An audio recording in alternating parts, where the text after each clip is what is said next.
And hello there, top of the morning to you. I am Shimmy, the Leprechaun Pirate. You might find yourself being confused. Fear not. Listen to the episode and see for yourself. This week on the special episode 133, the St. Patrick's Day episode, we have idiots giving the reviews, as always, heart.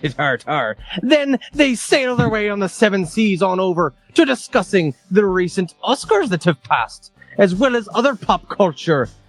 And then we discuss, of course, this most sacred of holidays, St. Patrick's Day, memories of the past, hopes for the future, and what St. Patrick's Day means to us. And then, we finish on our main segment. You've seen the Oscars, or perhaps you've heard of them. Well, by now, we've discussed them. In our final segment, we will discuss our favorite best pictures of Oscars past. So, without further ado, I sail the seven seas, fly the sails, grab your lucky charms, and let's start the show. All right. Test. Test. What do you call it again? Convincing idiots. Called it ham gravy. I informed them that I sided with the stat man, not just anyone's opinion, the stat man Brian Fisher. These kids today. Jingle All the Way is in fact the best Christmas movie of all time. I need to get Grandma a present, and my herpes is flaring up. I got it. Mm-hmm. Yo. I'm the millennial We're Santa. three friends representing three different generations. That's our whole shtick. That's our thing. Mm-hmm. Nick got to hold poop. Mm-hmm. I'm standing in the sea Caucasian. breeze, holding a turd, just mightily. I'm just going hitting hats. Anyway, on a lighter note, And welcome to the podcast. Welcome to the vodcast. Welcome to the broadcast. Boys and girls, welcome to the show. This is Convincing Idiots. My name's Dean, the Zennial. I'm Brian Gen X. Top of the morning to you. I am your millennial Nick, and this is the St. Patrick's Day Jesus. episode. By the time you're listening to this, of course, though, Nice. it is past St. Patrick's Day, but we are recording this on St. Patrick's Day Eve. So What? if this is your first time joining us, which is Austin 316 Day, that's right. So if this is your first time joining us, It's like we Franken's are... skull. That's right. If this is your first time joining us, we are a weekly podcast of three different friends who interrupt one another from three different generations. We get together weekly and discuss all things nerd and pop Sweet. culture that float our boat. So if you have not already done so, we would like to cordially invite you to find us on all your favorite social media accounts so you can like, subscribe, rate, review, and follow all those fun things. You can find links to those on our Convincing Idiots link tree. So just go to Google, type in Convincing Idiots Linktree, LINKTREE, and there you will find all of the links to the social media platforms in which we are on, as well as our email address, links to where you can listen to this podcast each and every week. Our merch store, you can also get there. That's right, we have merchandising for you. You can get there from our Linktree. And you can also find all of that information on our website, which is convincingidiots.wordpress.com. We can also be found on Boss Code Media or Boss Code TV in your app store. If you have a smart TV or your smart device, you can go to the app store and find Boss Code TV. It is a original content creator driven platform with all kinds of fun stuff on there for you to find. It features us as well as our friends on It Came From Gen X. So please be sure to go and download the app and see for yourself today.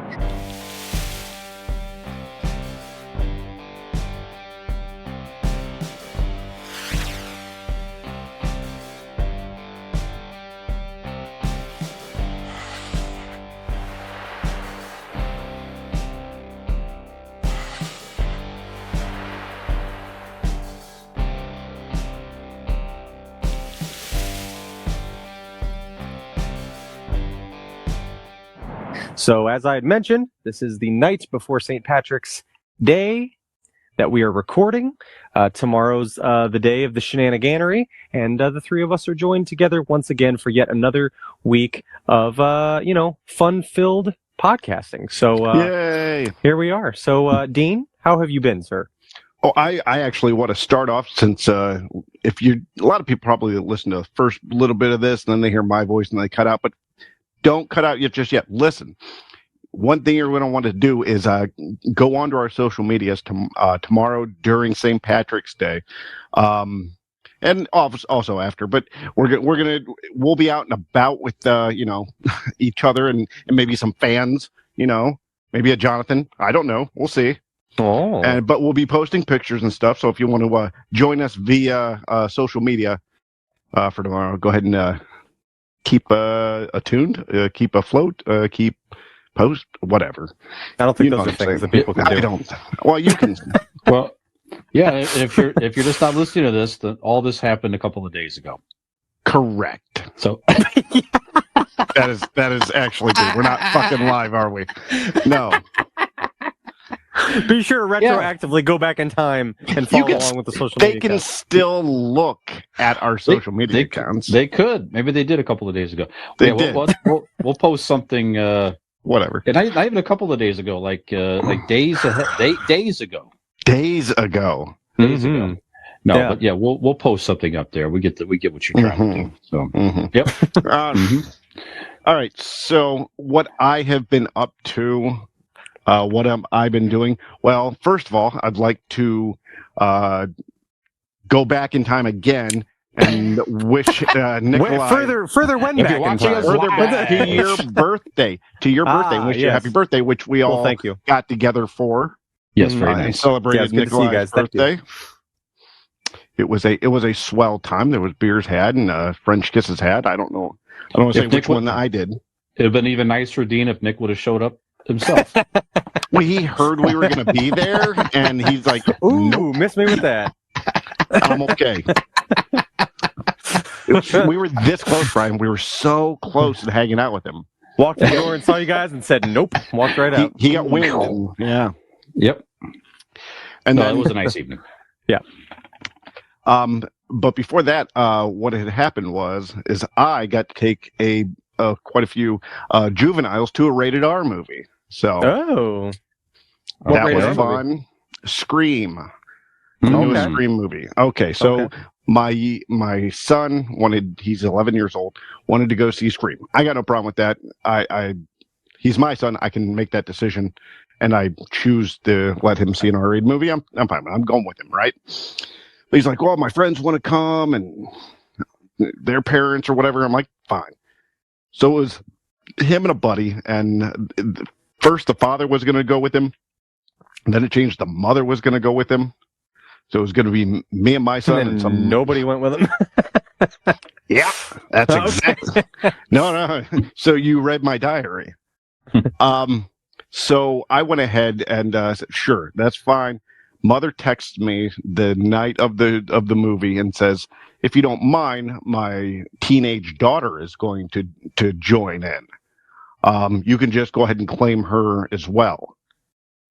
I'm like, claim? What the fuck's that supposed to mean? So no adults are going to be present. No adults. And not only no adults, but they sent another teenage girl with her. So I had 4 underage kids at the movie theater. Luckily, the movie theater is manned and run by a bunch of kids themselves, so they don't give a shit. I didn't see the parents. I didn't meet the parents. I didn't talk to the parents. Isn't that odd? I've had that happen too. It's so odd. Yeah. Like, do you look at this and go, yeah, let's go send my kids with that? No. And the fact that they didn't even meet you, didn't even know that. Didn't even know that. The only time I saw the mother was when I walked them outside onto the street, and she was in the car. And as she was pulling away, she waved at me. That was it. Yep. Interesting. No, he seems fine. Yeah. Yep.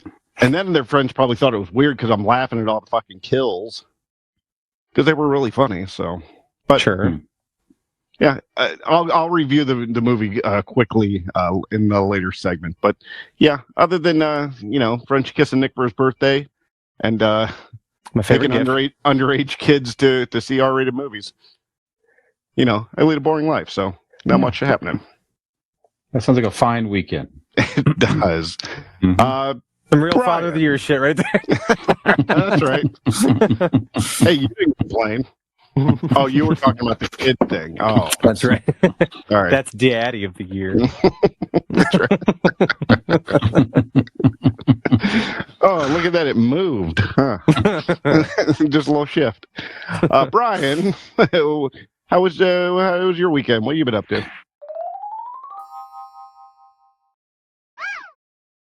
It was nice. Friday, I went down to my oldest friends. Mentioned him many times. My buddy Jim, the guy I performed the wedding for, him and his lovely bride Tina. Last year. No, earlier last year. Jesus Christ, that was like last May. Now all of a sudden, great time. If he's Friday your oldest hanging out. friend, does that include like you counting One of your them. own age in that, or is that? Well, He's like- we've known he's each the other oldest since. person you know?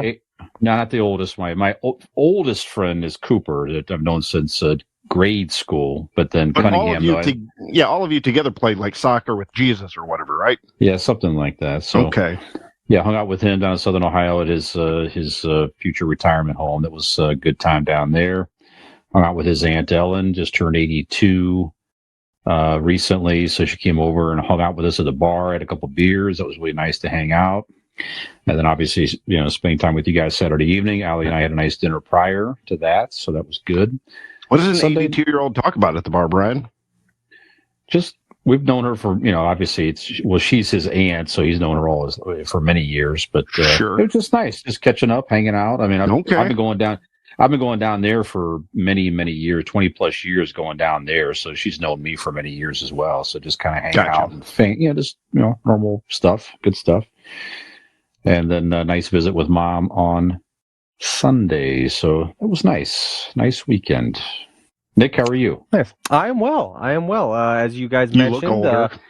Thank you. I feel older. I feel more distinguished now. I'm I the didn't say ripe that. age of 35. So Yep. I don't know Three at more what beard point. hairs, Dean. I think he's got. Yeah. It and looks. I've So found a new adorable. white mustache hair. Wow. Yeah. It's really coming along. I think the white part's because of me.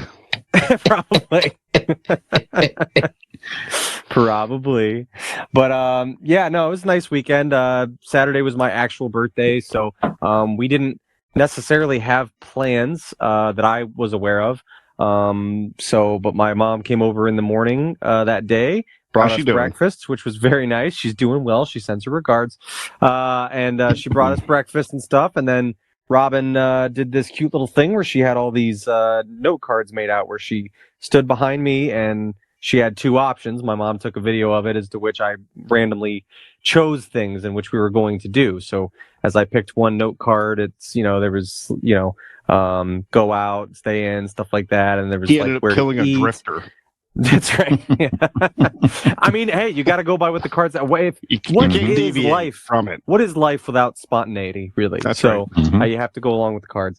But no, I chose Red Lobster for dinner, so we went to Red Lobster and had a awesome meal out there. And then I thought maybe something was up because one of the other cards that I picked was Magic City, which is my favorite brewery. And so after we'd had dinner and we'd finished earlier than what she had thought we were going to, she goes, "Well, what do you want to do for the next 2 hours?" And I'm like, why don't we just go to the brewery now? So it kind of tipped me off that maybe someone might be there. So as soon as we walked into Magic City, we see Dean and Megan in the doorway there. So I was like, I thought somebody might be here. So it was very nice of her. She had you guys come out and your lovely significant others, as well as some of my buddies from hockey, my teammates, and my cousin Tessa and her boyfriend Josh was there. So it was a really, really nice hang with everybody. My buddy John as well. So it was very nice little get together on Saturday. Very good time. So lovely to hang out with everybody and made me feel all special and whatnot. So, but yeah, it was good. It was a good little weekend. Sunday we went out to dinner with my family to celebrate my birthday. We went out to Mike's place in Kent, which has got the big X-wing out front and everything. So that was a good time. And that's about it. We just been hanging out tonight. We did some running around. Had a nice dinner at El Rincon in Wadsworth. Good little Mexican place there that we like. So had a nice little margarita. It's a good time. Nice. So that's about it. Nice weekend. Good birthday weekend. Very nice. I did not. I forgot to tell you, Dean. So after your event, I met Dean for one more later. Yes.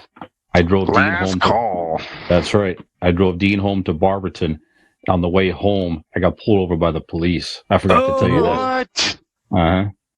Uh-huh. So the coming out of Barberton, or the light by the Native American statue there, you know what I'm talking about? Yeah. That intersection. I was coming up on the light. And I felt I was going too quickly to stop. I don't know. I knew I was going to cut it close, and I should have just stopped anyway. I went through, and it turned red right where I was going under it. Sure. I'm like, man, that was bad. Sure enough, boom, there was a cop right at the intersection. Very nice young officer. So, thank you, the Barberton police, for just. I was hammered. Thank you for letting me go. I was not hammered. I was fine. I was fine. I was completely What'd you do fine. to get out of it? I was drinking a tea and coffee all evening, of course, obviously. Of course. But yeah, he just said, just slow down, and he gave me a nice warning and let me get home, and that was a jolt. Yeah. Yeah, absolutely. Yes, indeed. So That's it. For a second, I was hoping maybe it might have been your one, but you don't have to mention any names on the air. But your one friend who's a police officer. Oh yeah, it was not him. It was not him, but I don't know. So again, sorry. Thank you, Barberton Police, and everything was fine. And the luck of the Irish was with you. It sure was, man. Well, yes, indeed. Were you alone, or was Allie with you still? I was alone. Okay. By then. Yep. I can't beat that story. Like, I have one more thing I wanted to say, but shit, I can't beat that. Okay, real quick, before we go any further, I was at the brewery today, right? And I was the only one there in the morning, and I went into the bathroom to do what good natural boys do in the bathroom, right? Tug one out before you start your shift. No, the poop part. Okay. I was making poop. I was making the poops in the bathroom, and I'm not joking. I hear a guitar strum outside the door, and like a man's grumbled voice. So I finish up what I'm doing. I was close anyway, so I go out there. There's nobody out there. I walked around the whole goddamn place. There was nobody there. I just thought it was very strange. I just thought it was a very strange happening, and realized that I work at a brewery.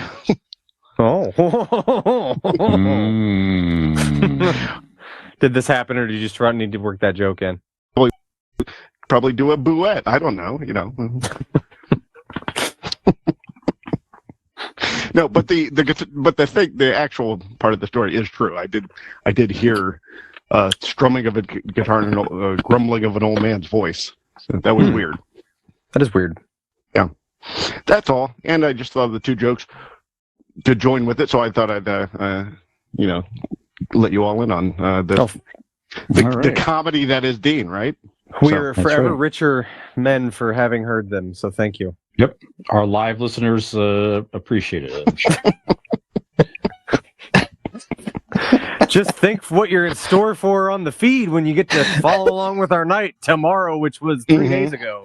Yeah. Well, you know what? Maybe I will go out Tuesday night. That way they can follow along with my exploits. And I gotta go out and do a St. Patrick's Day again, just for right. I'm also going to wear my Care Bear outfit, and they can follow along. Yep. That's right. Okay. Well, good.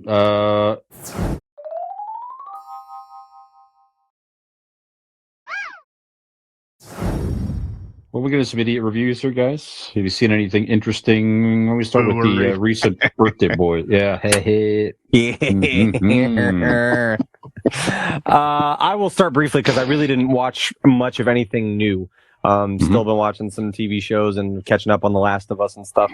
But I did watch. I know we kind of spoke about it last week, but I hadn't seen it yet. I did last Friday watch the Chris Rock special, Selective Outrage, and I was very impressed. Like, it was so good. Masterful, I would even say, just in the way that there were so many different points throughout the special that could have been a lead in. You like he's almost like baiting you that like here's where he's going to talk about it, and he doesn't until the very end and ties a lot of things together. Really goes, and I didn't feel it was over the line at all. I thought it was very fair what he said about the whole incident. I didn't feel like he was stepping over, and he even said that he goes, "I'm not saying anything that's not public knowledge that people don't know," but he was just kind of talks about like. What kinds of things Will Smith was going through personally at the time, and some things that were out there in his marriage, and just that it's kind of like, it's that sucks, and I've always been rooting for Will Smith, but fuck him, like he's, now it's this happened to me, and like now it's my turn to say my piece, and it was really, really well done. And even just aside from, certainly I turned it on and watched it because I wanted to see exactly, what was said about the incident. Same as many people, I'm sure, why, so many eyes will be on the special. But the whole special in and of itself is very good. It's very well done. It's very funny just on its own, as its own thing, not pertaining to the slap. One. No, not really. And I've always, I appreciate Chris Rock. He's a legend in comedy, but I've never been like, I got to see every special. Like, I love Chris Rock. I like him okay. The normal amount, but I've not seen every single one. But I was really impressed with it. I thought it was really well done, the whole thing, and certainly the after seeing the special itself, I in no way, shape, or form felt that he was out of line in anything that he said about the incident. So definitely recommend watching it. It, like you said, Brian, it's like an hour and 10 minutes or something like that. It's pretty short and very good. So that's about it. If I think of anything else in the while we're talking, I'll bring it up, but I don't think I really watched anything that new other than the Chris Rock special. So what about you, Brian? A couple things actually. So this this week, excuse me. I think it was Monday. Luther, The Fallen Son. It's a new movie on Netflix. Idris Elba. Okay. What the fuck is that about? I watched the trailer and it tells you nothing. Yeah, it's okay. So it's it's not you get it all from the trailer and everything else here. But Andy Serkis is basically a killer in this. So it's kind of a different role for him. He's a psychopathic killer. So what he does, what he does is he gets stuff on people online and things that they would be ashamed of if it got out in public. Okay, so he gets that type of information and he uses that against like people. Search history, your browser history. Well, it's really, it wouldn't even be. It's something that would be more disturbing for some people. You know what I mean? It's like the websites you go to specifically. It could be that, or crimes and different affairs. Just stuff that more extreme stuff that it would be embarrassing or shameful of people, and he uses that against people, so that he gets a hold of you and he starts getting you to do things, or he threatens to, put that information out to your family and or publicly. And then he can get other stuff on. So he really gets a hold of people to do his bidding that way, right? And Idris Elba is the officer. He's investigating a murder that Andy Serkis did. And he winds up getting stuff on Idris Elba and gets him thrown in jail. And then, then he's like a whole thing. Now Idris Elba, he's actually in prison. But he's still trying to figure out how he can help catch this guy, right? So, earlier in the movie, he doesn't know who he is, so you kind of learn that as you go and stuff like that. So, just decent movie for sure. I mean, Idris Elba, I'm in really almost anything he's doing anyway. But it's set over in England, so he's like an English detective, But it was an interesting story, and they do kind of. I mean, if they could end it here if they want to, or they set it up to where if they choose to do other movies and stories with this character, they could do that as well, and that would be just fine. But it's a complete start to end story, very interesting. And like I said, it was interesting to see Andy Serkis in that role. Dean, you trying to say something? I am. If you like him and that character, it was actually a TV show that he's done in England for the past 9 years. Well, there you go. Heck, I didn't know that. Well, not the past 90, but from 2010 to 2019, it was I don't know, BBC or whatever, but it was a British TV show that makes sense. Idris Elba, however that name is pronounced. Iris Eyeball. Right. Ellis Eleanor, whatever, all the. So yeah, if you want to, it's on Pluto TV. It says right here, you can watch it. So Is it Okay, called I'll check Luther that as out. well? Is that what the show's it is, called? yeah, just Luther. Yeah, Oh, okay. Okay. when you said it and you said, Jesus Christ, I can't say the name. Idris Elba. I'm gonna need you to say it correctly before we can move on, please and thank you. But anyways, yeah, when you said his name and the name of the show, I thought it sounded familiar, so I wanted to look it up just to double check. But yeah, you can go on Pluto TV to watch that. Very good. Yeah, that makes 9 sense. seasons. It does say in association with BBC at the beginning of the movie and all that. So yeah, but it was good. So go check that out. It's a couple hours long. It's uneasy. It's not a family sit down feel good movie. It's going to put you on it. 2 letters. Feel uneasy, but it's definitely worth a watch. Nick, I've been watching per your recommendation, Full Swing, the golf documentary on Netflix. So I got a couple more episodes to go there. Interesting. Like you say, I'm not a golf fan per se. It's okay, but as you said already, it's interesting storylines of many of the players, guys and you really feel some anguish for some of those guys. You could see that's the mental. They break down mentally, and it's so hard to get outside of themselves to go out there and play well again. Some guys have played very well that's not playing so well. Some guys that are playing well kind of rising. I like the different storylines of where different guys are in their career. The whole live golf thing is interesting. So yeah, even if you're sort of a fringe golf fan, you might find that interesting. I picked up a couple episodes of South Park, the new season 26 on HBO Max, and I told you guys about it was like episode 3 or 4. I think it's 4. It's a whole Chat GPT episode, so it's a very timely topic. We've been talking about that a lot on the podcast here. So that's hilarious episode. The kids find the Chat GPT, and now they're using it for essays or using it to text back and forth with their girlfriends and stuff, and it's very, very funny. Kind of gets out of control and everything. So definitely worth go check those out. And new Mandalorian. Mm-hmm. I'm starting to watch episode 3 this evening, but the first 2 episodes, very good, I think. So definitely picking up well and interesting storylines and all that. So definitely recommended. That is what I got, Dean. How about you? All right. Well, since you touched on it, Mandalorian, continuing to watch that. Enjoying the season so far. I like that they're bringing the mythos of the Mandalorian, the creature, their insignia based off helmet type deal. Or excuse me. I watched did you finish Last of Us? I did. Yes, I did. I finished that as well. What did you think? What did you think? It was good. It was a little anticlimactic at the very end, like the last scene went to black. But I get why they did it. But like it went, he went like fucking full video game on that shit in the hospital.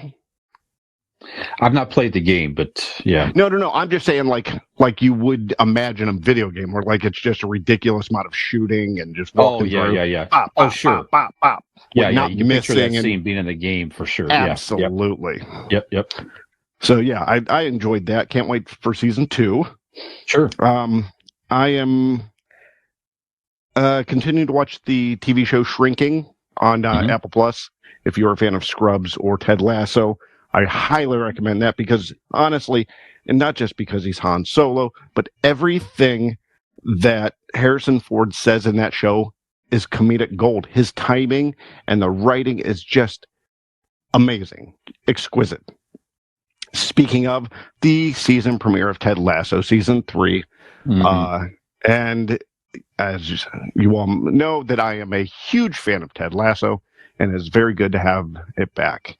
I guess this is going to be the last season for like this incarnation. They said they could change up things and like place it in a different spot or whatever, but that for this incarnation of Ted Lasso, this is it. This season 3. So let's enjoy that while it lasts. And real quick, I'm gonna pass by, but have you been watching the Daily Show since Trevor Noah left? All the guest hosts. I have not. No. You should. Like it's good. Like Hassan Minaj, Marlon Wayans was this past week. Cal Penn is this week. I'm DVRing him, so I haven't got to Cal Penn yet. Sarah Silverman was a couple weeks ago. Wanda Sykes did it. Yeah, I like this where you get a new comedian each week. Can give you a different perspective on the hosting gig. So I like that. Yeah, interesting. Yep. And now finally, Scream 6, which I took a bunch of fucking kids to. Which honestly, if I can say in all earnest, the kids were good. You know what I mean? At least I didn't have to talk to an adult and that awkward shit. So the kids actually were well behaved. They couldn't have been nicer kids. So let's break character and say I did enjoy myself with them. It was very nice. And then back in character, fuck children.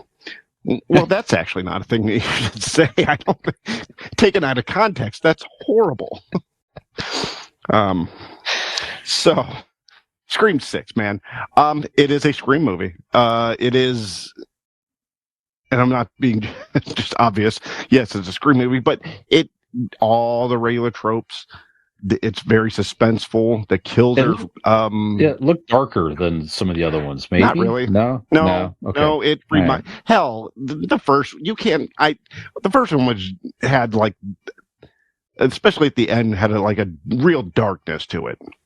This was almost predictable. Like I guessed a little bit of it. They're still doing the one person giving you way too much exposition of the plot and what's going on. It's low in their face, and they're trying to replicate every other movie, but they have a lot of fun callbacks to the other movies, which is fun. I haven't seen all of the Scream movies. I only went because my son is into that. So yeah, if you like Scream, it's a really cool movie. It's a lot of fun. There's one scene where I know, like, both Carter and his friend look down at me because I'm laughing my ass off when this girl gets killed. So fucking funny. Like, you call it, but like when you see it happen, you're like, all right, that's pretty fucking cool. So, all right, yeah, Scream 6 was fun. If you are a Scream fan of the franchise, we highly recommend it. I don't know, like there's a fucking mouse in my pocket. If Carter was there, he'd recommend it too. So now you're not going to give it away, I know here, but did you guess the killer correctly earlier on or no? Yes. Okay. Yes. All right. So yeah, that's everything I have. Again, if you get a chance, Brian, check out the Daily Show. That's a fun little thing, and it's only 4 episodes a week. They don't do Fridays. It's on, what's it on? Comedy Central? Comedy Central, yeah. Comedy Central still, okay. I'm sure it's on streaming as well. Okay. Sure. Yeah, all right. I haven't watched that show in a long time. Not against it, it just... I honestly didn't like Trevor Noah. I wasn't a fan of his. Maybe because I was so indoctrinated in with Jon Stewart and, my love for Jon Stewart. Actually, his show on Apple Plus is back on. The Problem with Jon Stewart, that's fun. So it's also he does a podcast that accompanies it. So if you don't have time to watch the show, his podcast is real fun too. Okay, maybe I'll check that out. Listen to it after you listen to after hours. This one, obviously, of course, right? Absolutely. Okay.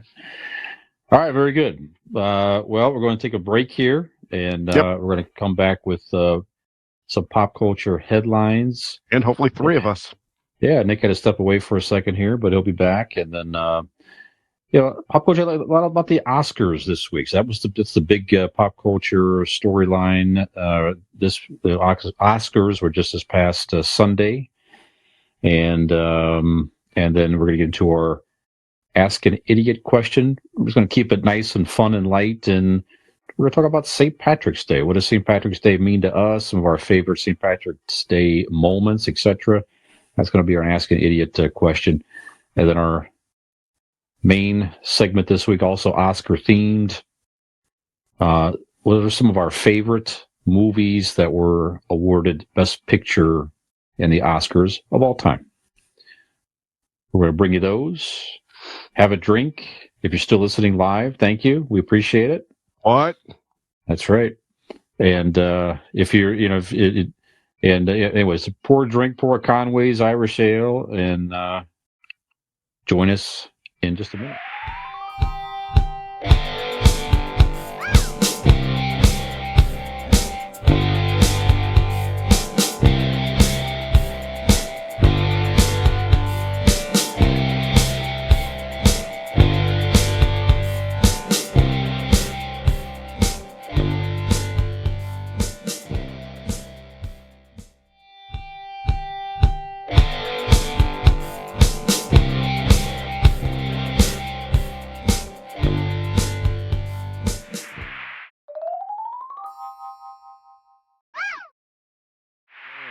Five, Live. 4, 3.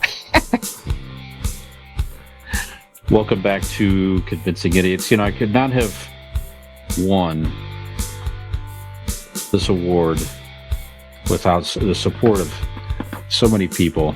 Actually, it's just a beer, but That's the real award. it is a reward. The support is coming from your man, bro. Yeah, that's right. That's right. Gotta keep these pecs in somehow.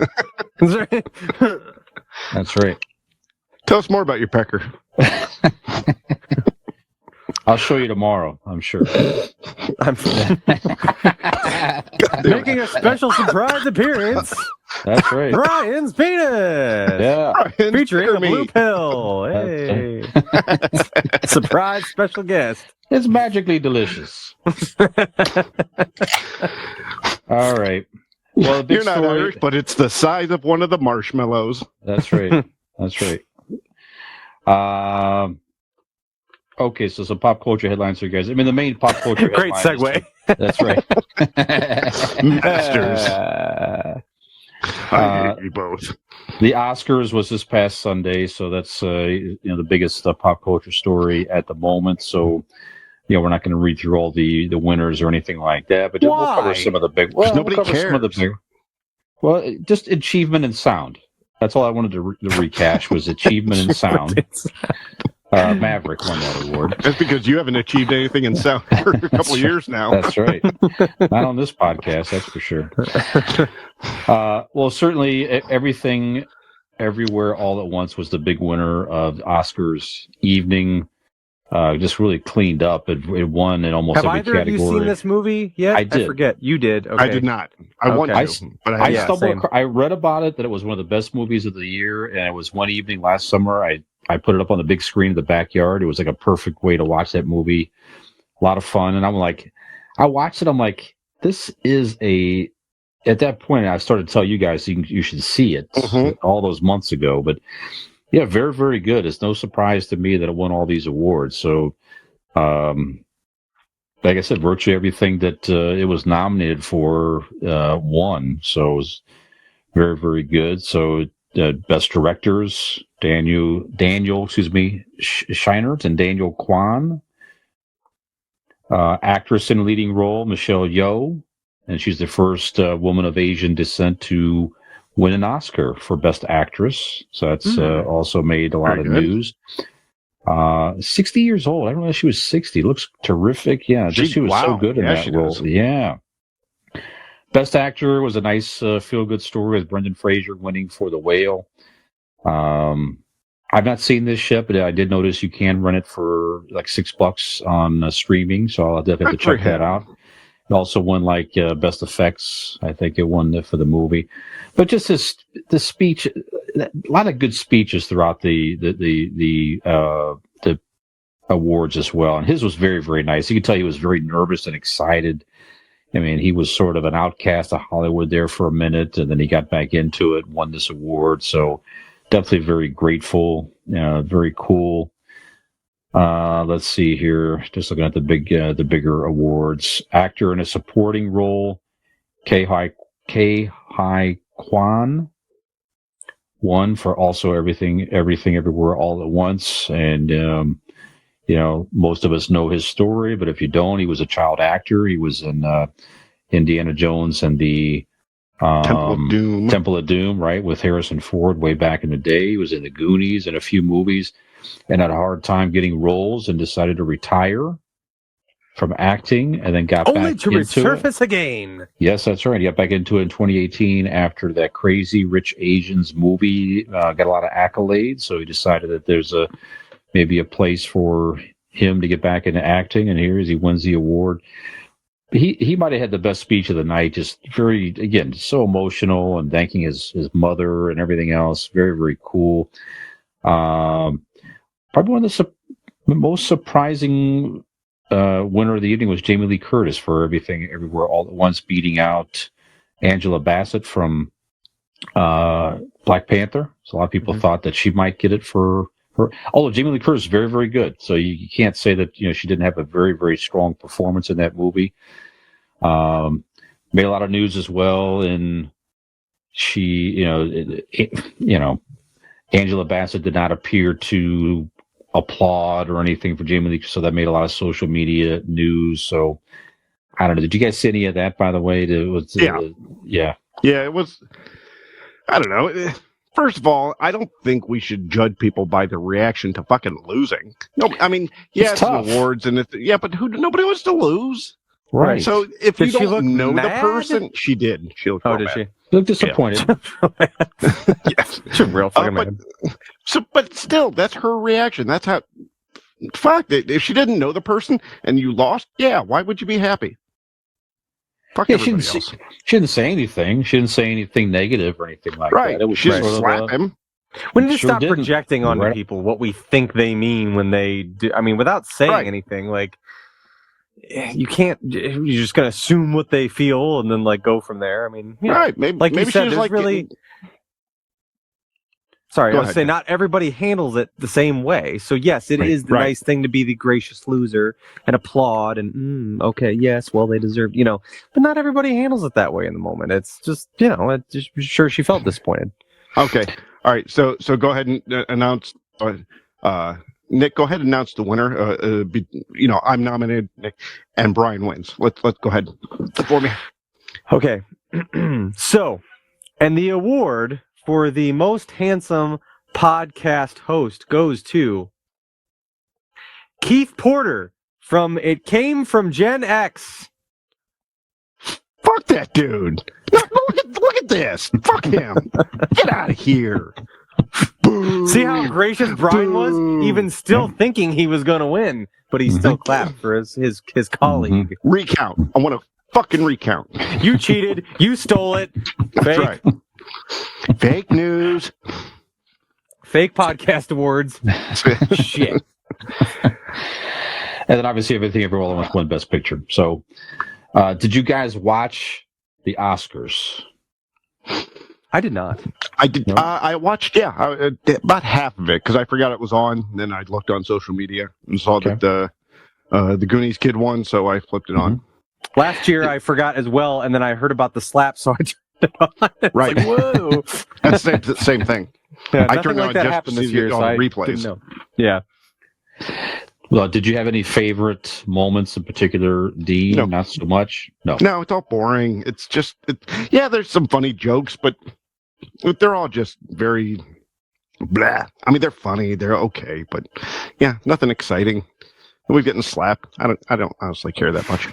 No one assaulted anyone this year. Hated That's it. true.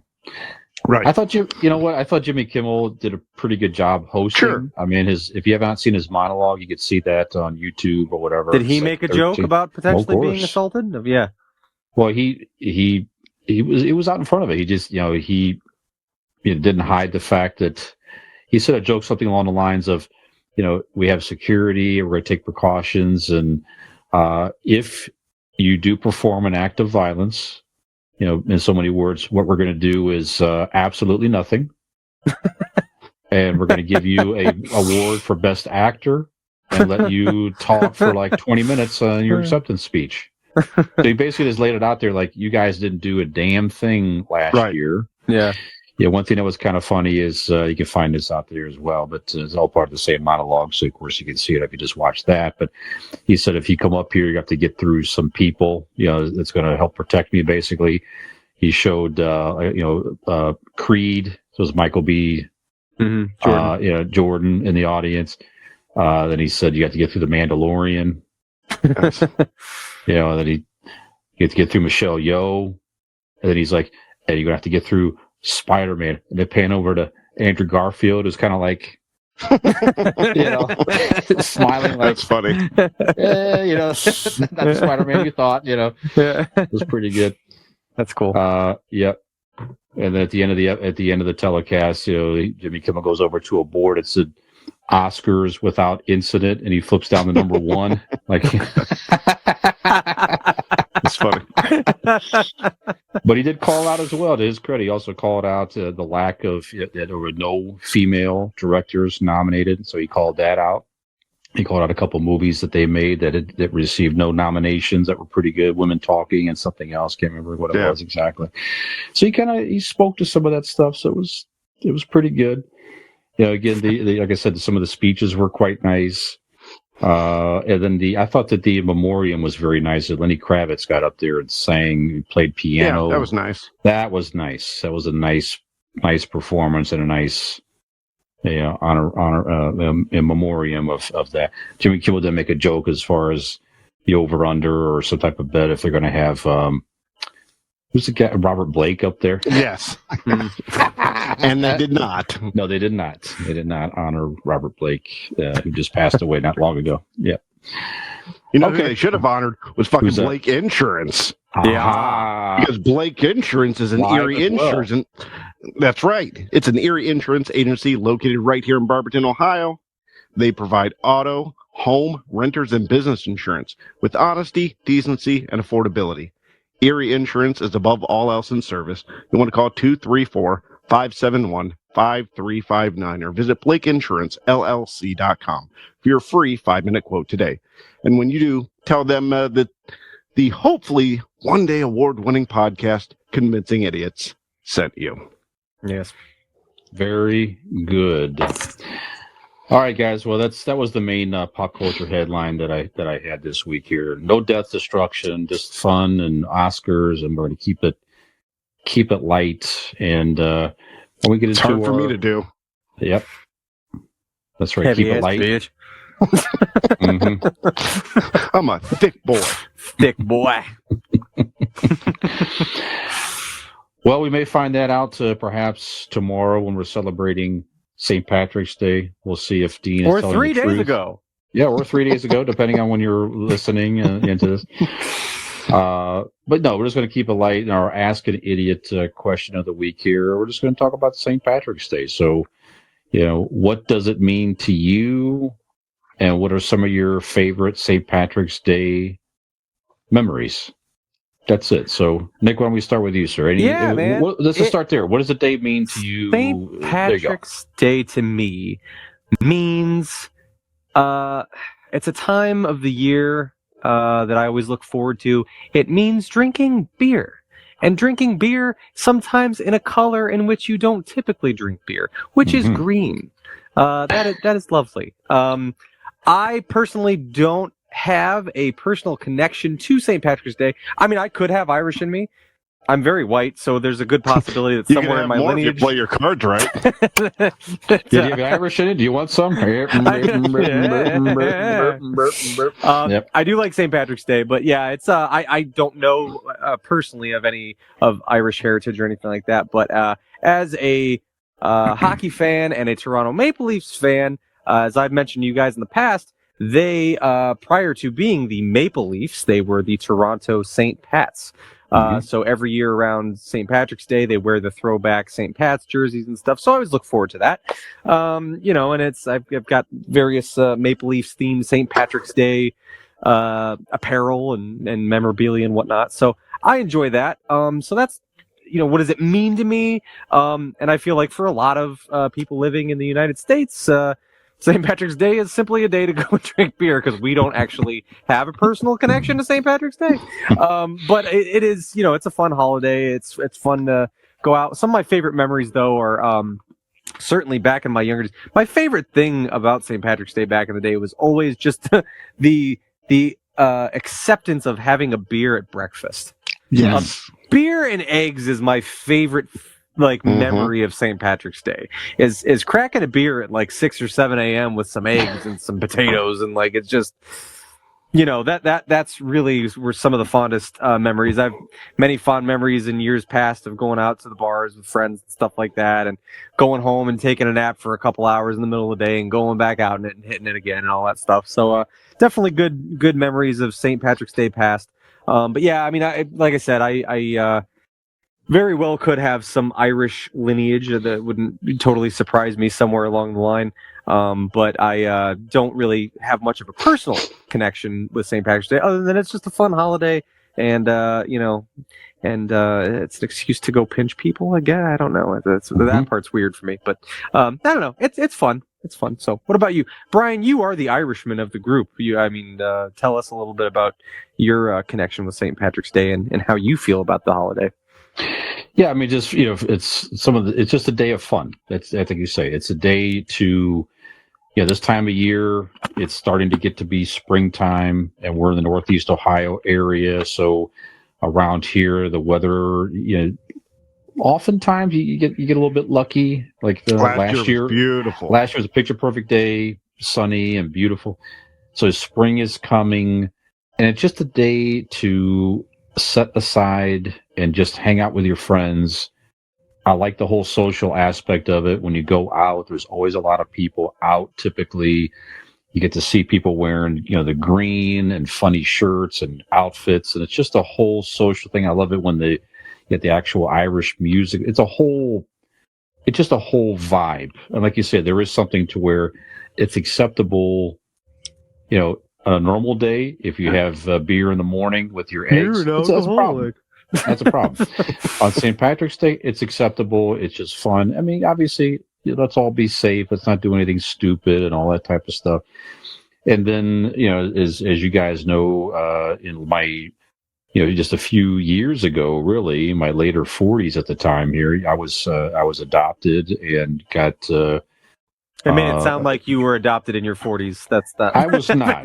No, I'm sorry. I knew I was adopted. But in my late 40s, I learned some of my heritage. So I got acquainted with my biological mother, and I learned that my actual birth name was her last name, which was Hogan. Hogan's a very Irish name. Jimmy Hogan. That's right. Jim Hogan was my name at birth. So when I learned that, it took on a whole other meaning for me, because all these years I had no idea any type of all tomorrow. I'm just going to call you Little Jimmy Hogan all That's day. Perfect. That's great. I like it. Little Jimmy Hogan. Little Jimmy Hogan. Sweet boy. Have another beer, you little sweet boy. Take her down. So that's it. So that's just that took a whole other meaning to me, to where if I say I can say I do have some Irish in my bloodline, which is very, very cool to be able to say after many years. And then we've had some great memories over the years, just locally hanging out, having a good time. It doesn't really matter where I'm at, as long as I'm with good friends and loved ones, we have a great time. But I've had the good fortune of going over the last few years, a few places. In 2017, went to Savannah, Georgia for the first time for St. Patrick's Day. And that is up there. That is going to be hard to top as far as they really do it up down there. That was amazing. The weather was absolutely perfect. Was there with some good friends. You got your Death and Destruction tattoo? I did. Yeah, they had actually that was in 2020, but this is my first time was 2017. They had the huge parade. It was just so much fun. We stayed in a place. It's just so weird. On either side of us, we learned there were people from Ohio in our local area staying right next to us practically. So we got to talk with them and get acquainted. Just the whole trip was fabulous. Went to Chicago a couple of years ago, and then got to see the Green River. The Chicago River dyed green. You might have seen pictures of it. If you're not, check that out. That was pretty cool to see and amazing. And then went back to Savannah in 2020 when the pandemic hit. Very strange experience. Glad to kind of go through that with my friends. We still had a lot of fun, and all the festivities are really shut down, but the bars and things were still open, so we got to still enjoy ourselves. coronavirus tattoo in the shamrock, which is a pretty idiotic thing to do, but that's okay. It's kind of interesting and cool. That's what we do And here. that's Convincing idiots. That's right. Yeah, so just like I said, the experience with friends over the years, the connection, extra connection to it, and just like I said, it's just a day to set aside and just have fun. Just have fun with your friends and loved ones. That's it. It's not about getting drunk necessarily. It's just a whole party, fun, social day. So there you go. Nice. Dean, how about you? Well, I don't care for St. Patrick's Day. Long live right. Flag Day. All right. Long live Flag Day. We're going to take a break. I'm sorry. I'm an American. I like Flag Day. I like 4th of July, Independence Day. Hold on. What? Wait. What? You mean every flag? We have to celebrate every flag? Well, fuck Flag Day now. Jesus. No, St. Patrick's Day is same as you guys. Friends and family, you getting to hang out. It's not necessarily about drinking beer, although it is a lot of fun and I enjoy it. I actually just recently was able to start enjoying St. Patrick's Day. I spent a good, 10 to 15 years where I didn't get to enjoy St. Patrick's Day or any other day. So, I just legal there was any court other document. Day? Yeah, there were court documents that allowed me to start enjoying St. Patrick's Day again. Nice. The judge said you can freely go and enjoy St. Patrick's Day. So I do. It's very nice of him. So I do now get to go out and enjoy St. Patrick's Day. We bounce around a couple different places, enjoy the food. We're gonna have some Scotch eggs, which I didn't know about until recently, and now I'm upset that this is the first time I'm hearing about them in my life. Nick, are you familiar? It is like a hard-boiled egg wrapped in sausage and then deep fried. Oh, okay. Interesting. With like a horseradish. Brian, you've never? Nope. Oh, tomorrow morning's going to be a good day for you. Yeah, sounds good. It is quite the ordeal.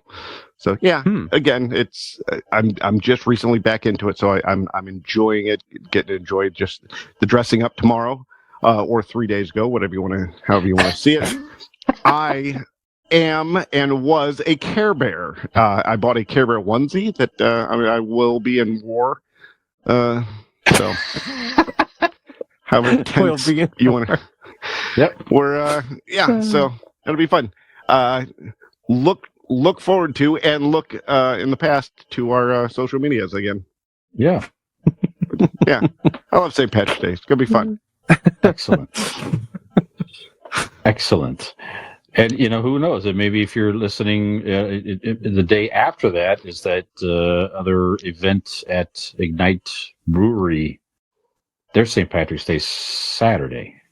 Yes, that's right. Yes, that's right. So, and just to clarify, Nick looked confused, and that it might have been a little confusing. I wasn't in jail or anything for depends on how you look at it. I got a divorce a few years ago. So were you not allowed to go out for St. Patrick's Day? What? No. Oh, really? No. Like you guys, every time you invited me, I like making excuses because, like you weren't having.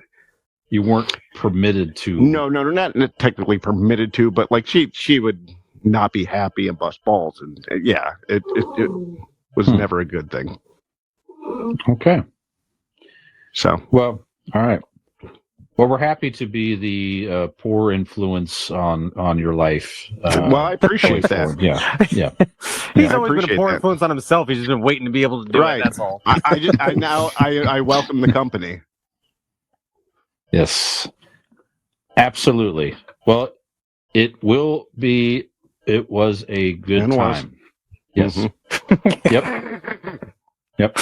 In case you're watching through one of our windows right now, we hope to have a lot of fun. And if you're listening at normal, I'm sure did have a nice time. And hopefully we're still alive when you're listening to this. Yes. And absolutely. Brian didn't get a real DUI this time. No, jeez. Right. Yeah, that was a lightning jolt. Yeah. Yep. Okay, so we're going to take another break here then, gentlemen. We're going to enjoy a little bit more Irish drink. And we're going to come back with our main segment this evening. Again, more Oscar-themed stuff. That's right. Some of our favorite movies that won Best Picture in the Oscars over the years. So what are some of our favorite movies? We'll bring that to you right after the break.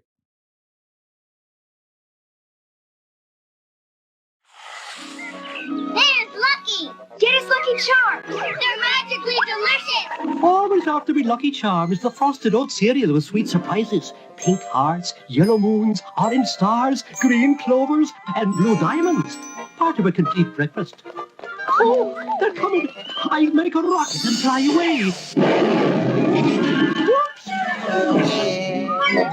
Frosted Lucky Charms! They're magically delicious.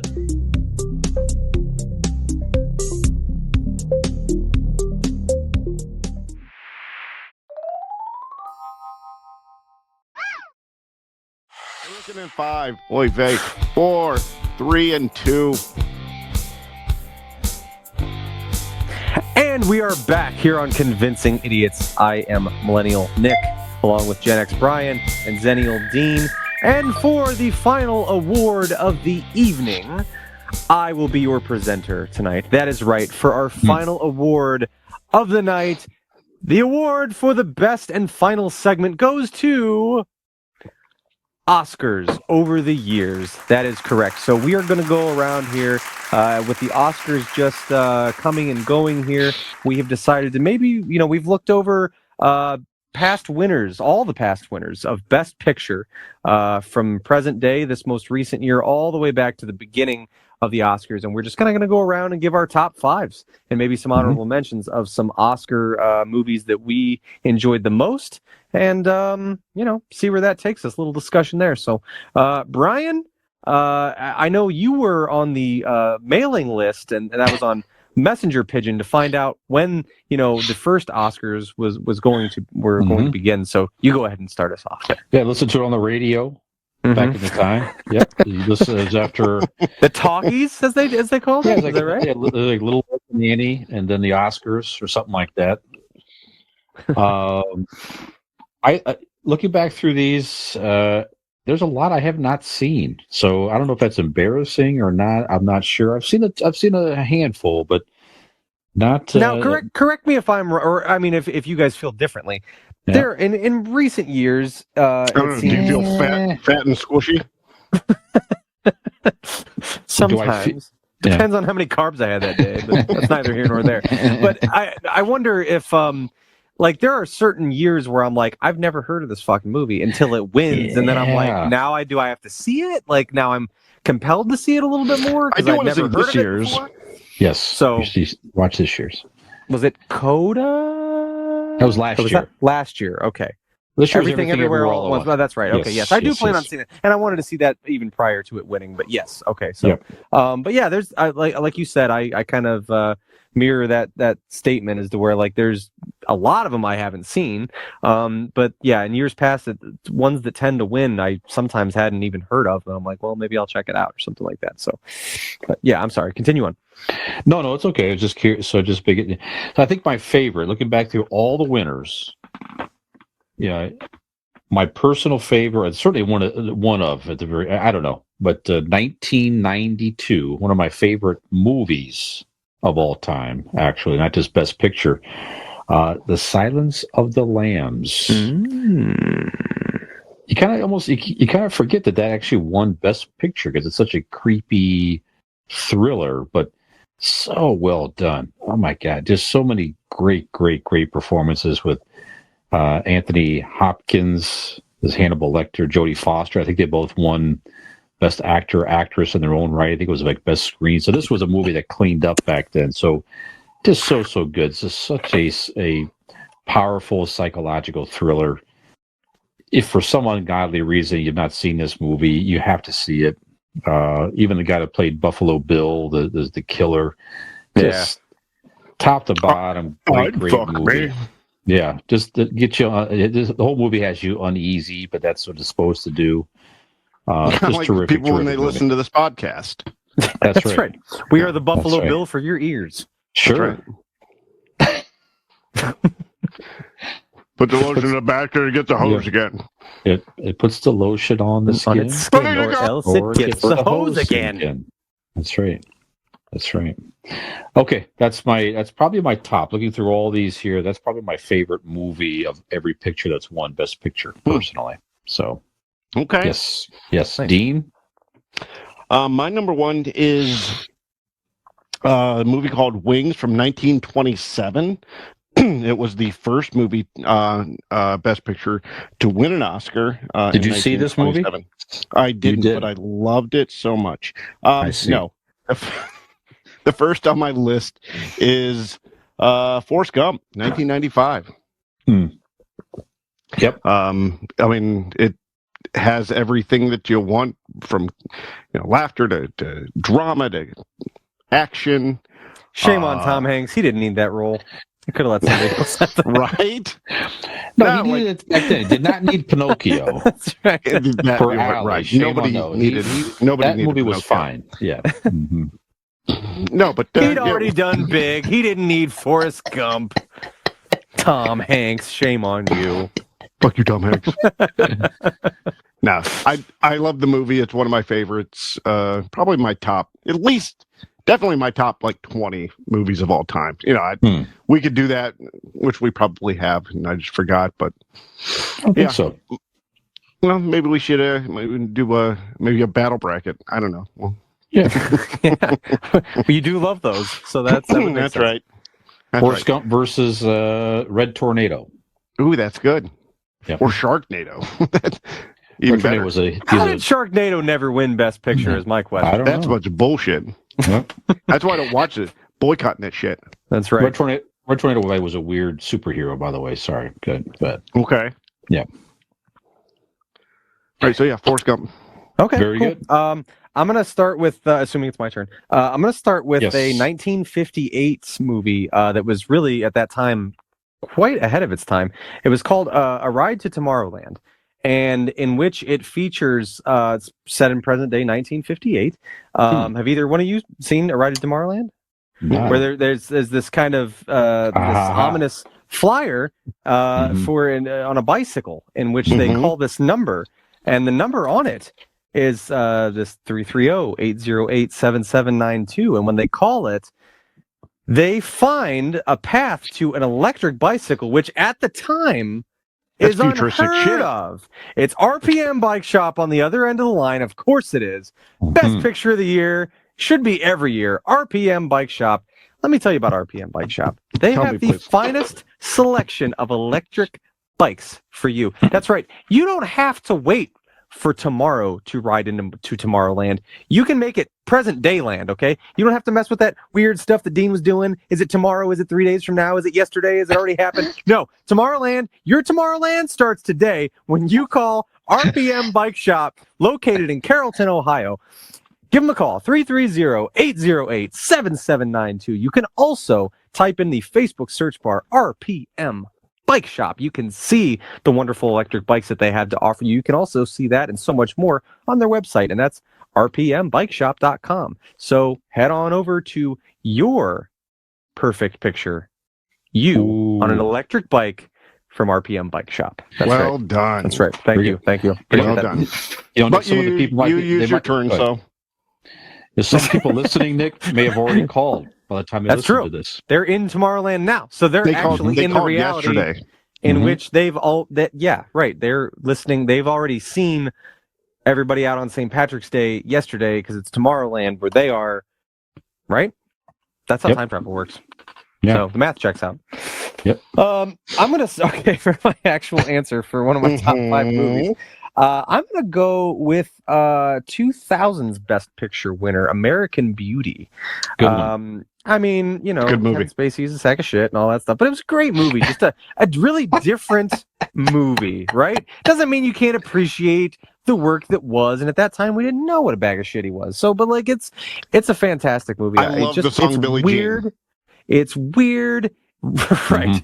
It's weird. It's just different. I don't know. I always liked it. It came out in a time.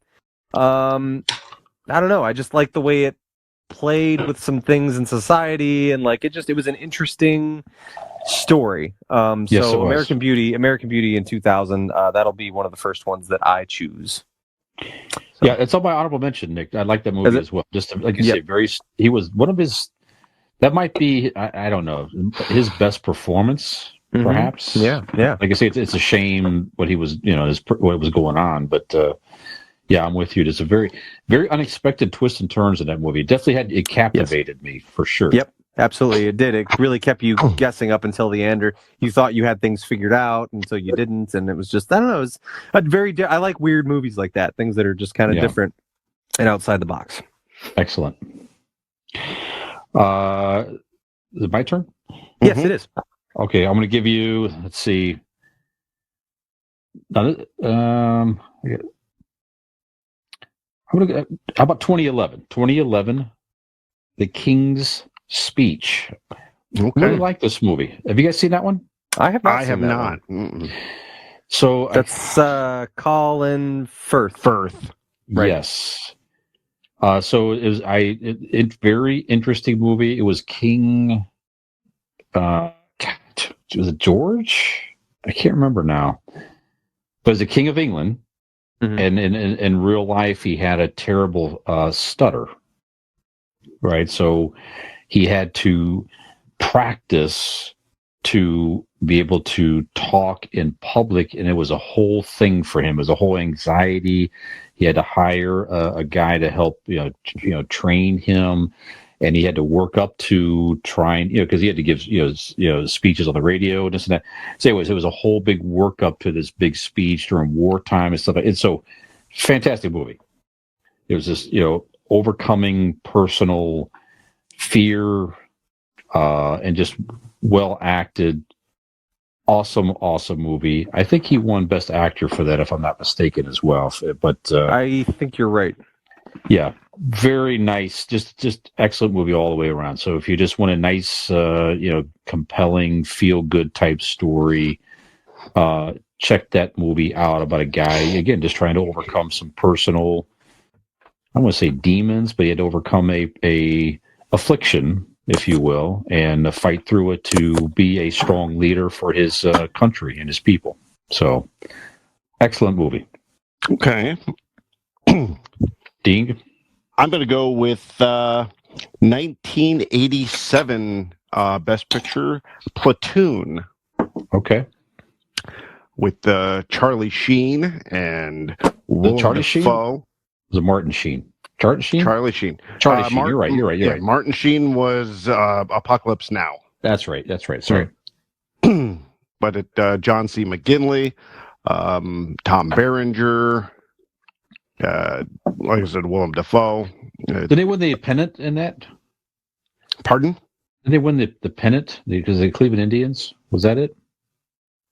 Nope. That was Major League. I'm sorry. That was Major League. This was. I get that mixed up. Sure. No, this was about the Vietnam War. It was pretty much a very loose. You're loose. I try. It kind of a loose story about how what's his name? The director. Cameron Crowe. James Cameron. No. Jesus. I'm Cameron James. Steven Spielberg. Just keep guessing all of them, because you're going to get one of them. You guys can talk. Wow. Jesus, you guys can talk while I'm looking. Quentin Tarantino. I'm saying things. Oliver Stone. Yeah, that was going to be my next one. It was your next one. Yes, but it's very loosely his kind of his what he went through when he went to Vietnam. So yeah, that's next on my list is Platoon, 1987. Okay, nice. Nick? I'm going to go with 1962's Best Picture, West Side Story. West Side Story was a big one for me growing up. It was certainly my introduction to musicals, and my mom knife fighting. And knife fighting, absolutely, and sharks and jets and all of that fun stuff. But yeah, my mom was a big fan of the movie, and I saw it as a kid, and I don't know, I was really into it as a kid. I just thought it was this great love story, and certainly the Romeo and Juliet dynamic of it, which at that point I was probably more familiar with West Side Story than Romeo and Juliet as a young child, just because that's what I was introduced to. But we'd gone and seen it, at the Playhouse Square, I think it was, or in Akron, and no, that's in Cleveland. But anyway, I've seen it live and seen different versions of it over the years. Was just a big fan of the music, big fan of the story, and I love the original movie. I just absolutely love it. So, winning Best Picture in 1962, West Side Story. Very good. Brian, you up? So I've been trying to, as I go, there's tons of movies I haven't seen. I already mentioned it here that I haven't seen a lot of Best Pictures. I pulled up a list of like 100 movies that men should watch or people should watch before they die, type of deal. There's a lot of these lists out there. So Brian, you don't have to bend yourself to gender norms. You can watch whatever you want to watch. Damn straight. And damn straight. I want to watch Revenge of the Nerds for the time. And we mean that in porn as well. That's right. You watch whatever you want to watch. That's right. Absolutely. We know you like that amputee porn. Pegging's A-okay with us. Don't you forget it. We love you. I'm trying to watch some movies I haven't seen, and this particular movie is, you mentioned Keith already in this episode, so we'll give Keith another shout out. Yeah, I believe he won for Handsomest Podcast Host. He did. Is that correct? Yes, he did. Yep. This is his favorite I hear movie. Michael Skinner was a solid runner-up, it was very close. Yep. Absolutely. This is his favorite movie, and it happened to win Best Picture in 1944, and I just watched it not long ago. Casablanca. I was very taken with this movie. Very, very good. Humphrey Bogart, Ingrid Bergman, just classic movie. I need to go. It makes me want to go back and watch more Bogart movies, but this is just classic cinema all the way around. Just shot beautifully. Great storyline. Bogart at one of his best. Just a great, excellent movie. Check it out. So it quickly became one of my favorites on this list. So nice. Casablanca. There you go. I've never seen. I mean, obviously you know of it. It's a iconic movie, but I've never seen Casablanca. So, I think it's out there. It's free on streaming. I think I found it out. I can't remember what streaming service is on, but I think it's out there for free even. So check it out. I agree with Brian. Nick, I sat down thinking about, just recently saw it as well, and thinking the same thing. I'm like, okay, it's a classic, right? So sure. It'll be, a black and white movie, but it was like the acting was good in it. The story was damn good in it. You definitely understand why it won the Oscar for Best Picture. Yes. I actually have it on my list too. Oh, very good. How about that? Cool. Okay. Yeah. But since you did go with that, Brian, I'm going to go with, again, another movie Nick has never seen, and he's already stated he will never see. 1977. Rocky. I saw it on the list, and I was like, one of them's going to have Rocky on the list. It's on my list too, Dean. On my list. Absolutely. Yep. Just cinematically beautiful. The score to the action scenes to the story, everything about it is damn near perfect. It's a beautiful film, especially like it still holds up. If you would show it to today, if Nick would actually watch it and kind of take that stigma off of it, I think he would enjoy it, because I think it still holds up. It was just off the chart, especially for the time. Just a beautiful movie. So 1977 Rocky. I've watched that in a while. I said it recently, but I have not watched the original in some time. But really? But the first one has a whole different feel and vibe to it. So, absolutely. Nick, this is not like, Rocky fighting Mr. T in Rocky 3. That's a whole different, it's almost fun cartoonish by then.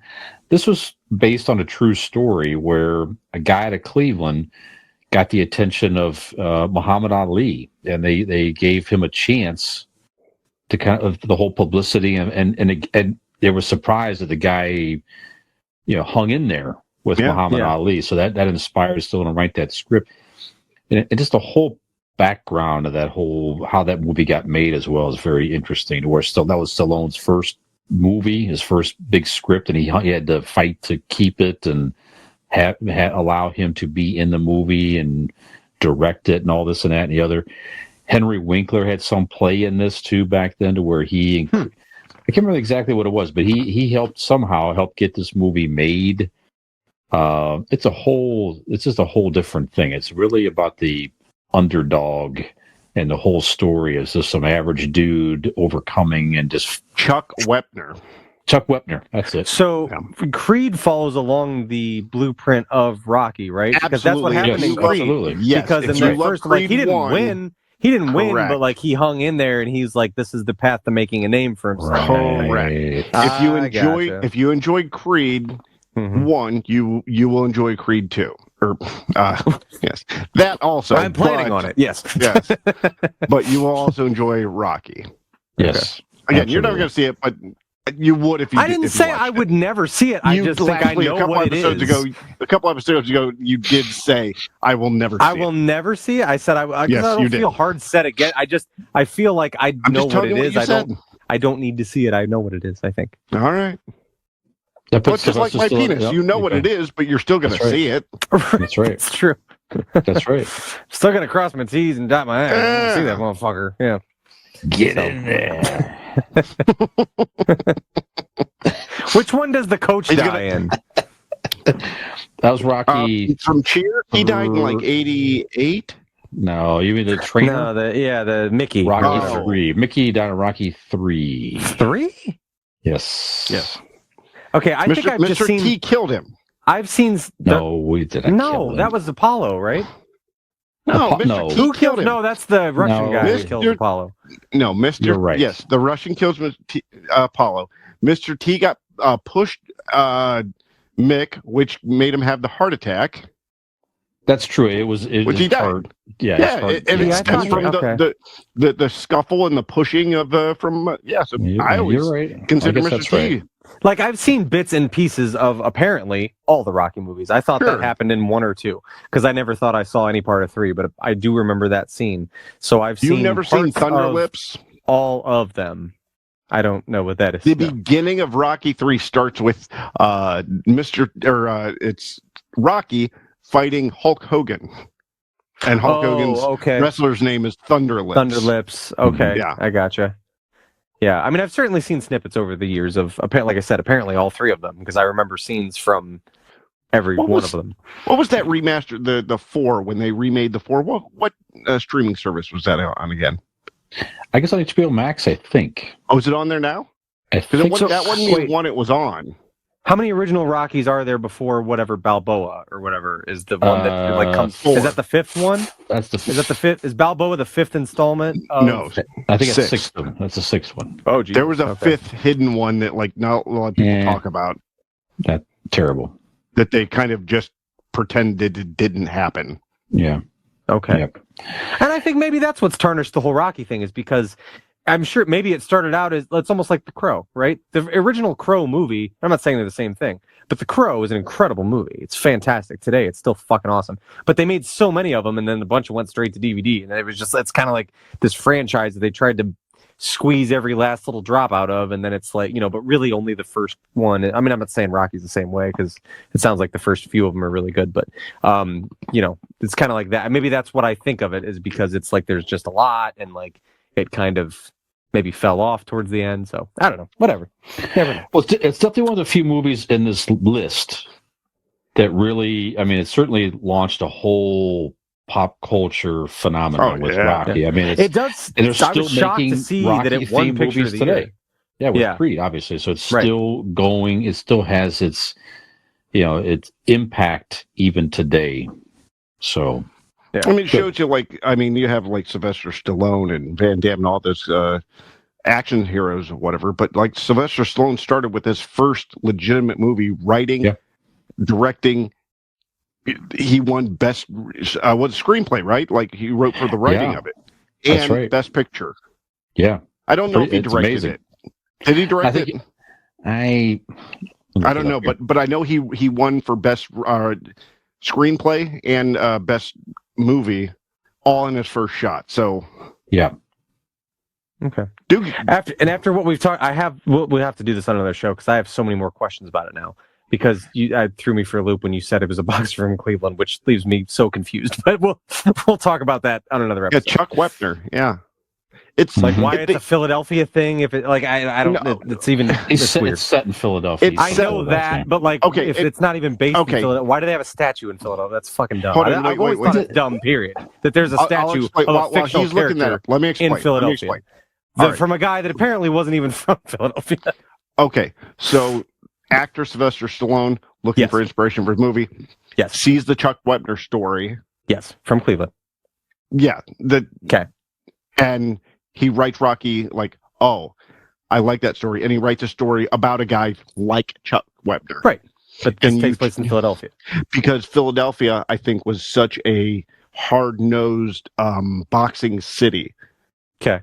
Back in the day. So, you know what I mean? Like, it was filmed in Philadelphia as well. So he chose, I think he chose Philadelphia because of like its spirit. Sure. That, you know, so hell, Philadelphia. My thing is, if you watch it, Philadelphia becomes almost a character in itself. Sure. There's a statue of a guy that's not real in Philadelphia. Yeah, but I'm telling you, if you watch the first guy not from Philadelphia, that's weird to me. You would get it. Well, there is a whole thing of where you can go look at like Star Wars stuff at Disney World. Mm-hmm. Darth Vader's not from Florida. Right, but that's not even based off of it. Like, that's not based off of somebody from California instead, although there is one in California. But you know what I mean? It's not based off of a evil empire based out of Oklahoma. It's based off of it. No, it's based off of a kid from from another planet. So, you know. All right, so I had the award. So it won Best Picture, and you're right. The director, I'm incorrect. It was John G. Alvidson.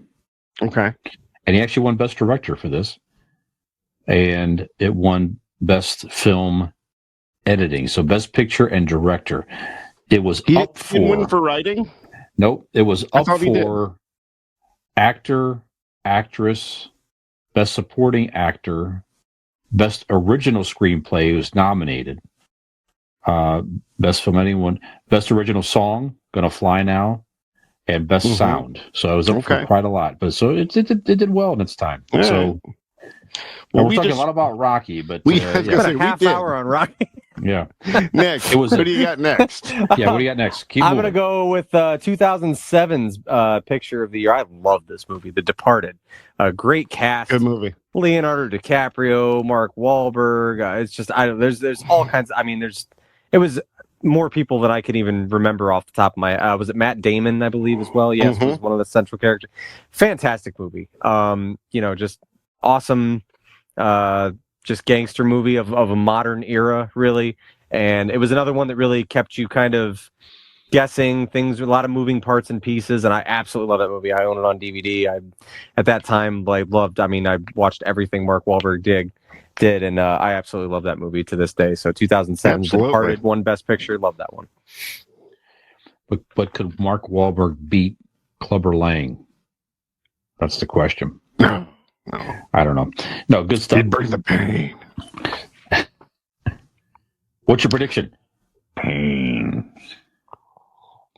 All right. I want to give you two at once here. Again, these are movies I did not see these until a few years ago as well. Way overdue. Way too late in life to watch these movies. Cinematic gold. 1973 and 1975, respectively, The Godfather and The Godfather Part 2. Both won Best Picture in those respective years. Great movies. There's not much I could say. It was just so many great performances. Yeah, it was exactly. So again, if for some reason you don't watch these movies, don't wait as long as I did in life to watch them. Check them out. You'd be a real loser if you waited that long. That's right. Al Pacino at his finest, really. Sure. James Caan. There's so many great performances in these Marlon Brando. Marlon It's just Brando, awesome. So, Abe Godfather 1 Vigoda. and 2. Sure. Come on. Let's that's give the head. respect. That's the guy in the back. That's the head. That's the head. Where's the bust at? That's the No, all the nights. this God week. dang it. This week I have a skull for Hamlet. Mm-hmm. Hamlet. So yeah, you're right. Godfather's. I mean, if there's a Mount Rushmore of movies in general, that at least one is going to be on there. Absolutely. So, Dean. All right, my next one is did they win an Oscar? Hold on, let me double check that. Was it Breaking 2 Electric Boogaloo? Was that what year was that? 84? No, that didn't win. All right, scratch that. Just a Golden Globe, I think. Oh, fair. Mm-hmm. I'm going to go with 2001's The Gladiator. That's on my honorable mentions. Russell Crowe. Yep. Mm-hmm. I love that movie. Yeah. The only bad side about that movie is that it overshadowed the Patriot movie with Mel Gibson. Came out the same year, and I don't think it got enough love. But with that said, The Gladiator, loved the movie. I mean, I think I saw it in the big screen. Just beautiful. Joaquin Phoenix was so fucking good, man. I love that. I love that dude. I fucking love that dude. He's one of my favorite actors, period. Absolutely.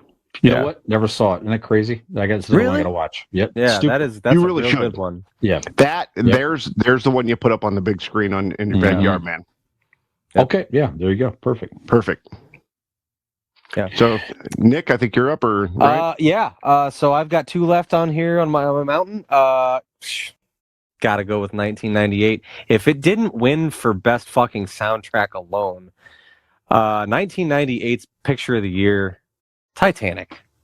Fucking love Titanic. Still love Titanic. Wow. It was so fucking. I mean, I understand it's Rocky. Basically, it's kind of based around something that really happened, but the centerpiece of the story is not fucking real. However, it's a great story. She's fucking lying.